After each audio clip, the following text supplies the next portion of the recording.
Alors, pour réaliser cet exercice de pilates avec un anneau, donc vous pouvez aussi très bien le faire sans anneau, mais l'anneau va permettre de corser un petit peu l'exercice. Donc, on va venir mettre l'anneau au milieu des tibias, entre les jambes. Tac. On vient appuyer légèrement dessus, sans se faire mal, mais on doit sentir qu'on exerce une petite pression.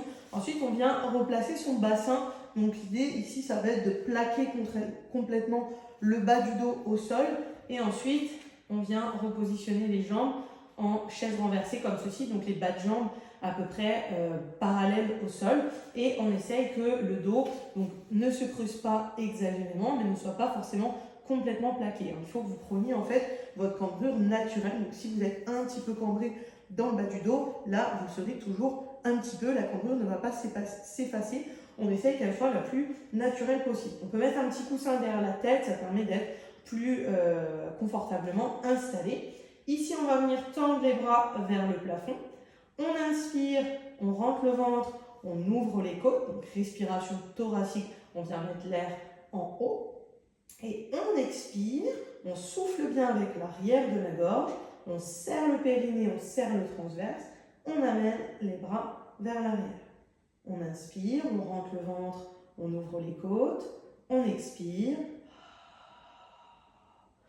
On serre le ventre, on serre le périnée, on serre le transverse, on souffle bien vers l'arrière de la gorge et on amène les bras vers l'arrière. Faites attention de ne pas amener les bras trop loin vers l'arrière parce que si vous manquez un petit peu de mobilité d'épaule et donc que c'est plus votre épaule qui peut faire ce mouvement-là, et bien du coup ça va être votre dos qui va vous permettre de le faire en allant se creuser. Donc en roulant un petit peu sur les omoplates, sur les épaules, votre dos va venir se creuser pour vous permettre d'aller plus loin. Donc vous voulez, en pilates, c'est ce qu'on veut contrôler à 100% son mouvement. On veut contrôler chaque centimètre de notre mouvement. Donc on fait attention que quand on ouvre ici le bras vers l'arrière, on ne sent pas qu'il y ait une déformation au niveau du dos. On veut que le dos et le bassin restent dans leur position neutre. Donc pour ça, il faut vraiment expirer, ce qui va permettre de serrer votre transverse au maximum et donc de bloquer votre dos et votre bassin.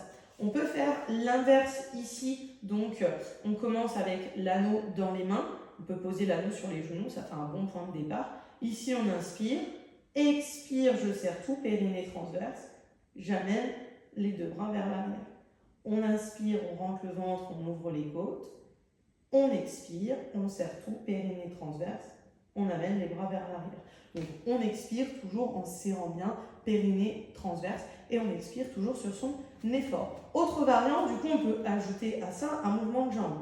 Ici j'inspire, j'expire, j'amène les bras en arrière, et j'allonge une jambe vers l'avant. En essayant donc toujours, j'inspire, je ramène, j'expire, j'ouvre les deux bras vers l'arrière, j'allonge une jambe vers l'avant. En essayant, faites attention parce que là on rajoute une difficulté, donc on fait toujours attention que quand on allonge la jambe avec les bras, le dos et le bassin ne se creusent pas. Il ne faut pas que le bassin bascule en avant et que le dos se creuse ici. On veut garder toujours sa cambrure naturelle et ça vous pourrez le faire uniquement si vous mettez bien votre respiration thoracique, si vous soufflez bien avec l'arrière de la gorge, ce qui va permettre du coup d'engager votre transverse, votre muscle profond et donc de bloquer votre bassin, donc d'empêcher que ça bascule à ce niveau-là. Et après, dernière option, ça va être ici, on inspire et on expire, on allonge les deux bras, les deux jambes.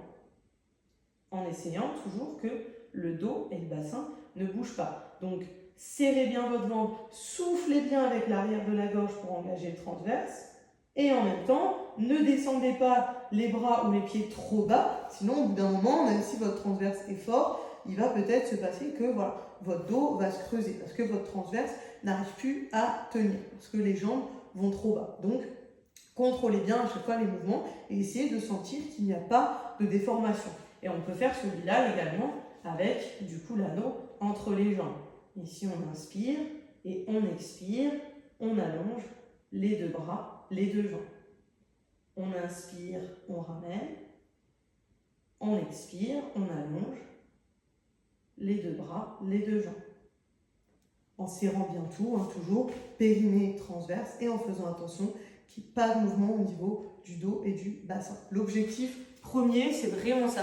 Pour bien réaliser les exercices, votre premier objectif, c'est que le dos et le bassin ne bougent pas. Et c'est possible uniquement si on met une bonne respiration, donc on inspire et qu'on souffle bien par l'arrière de la gorge pour engager le transverse qui, lui, ce muscle qui fait le tour de votre sangle abdominale, va se contracter et va permettre de bloquer votre dos et votre bassin. Et si votre dos et votre bassin bougent, c'est que votre transverse n'est pas engagé et donc du coup l'intérêt de cet exercice est presque nul malheureusement. Donc veillez bien à respecter tous ces référentiels pilates pour que l'exercice soit fait correctement et que vous ayez du coup derrière des résultats.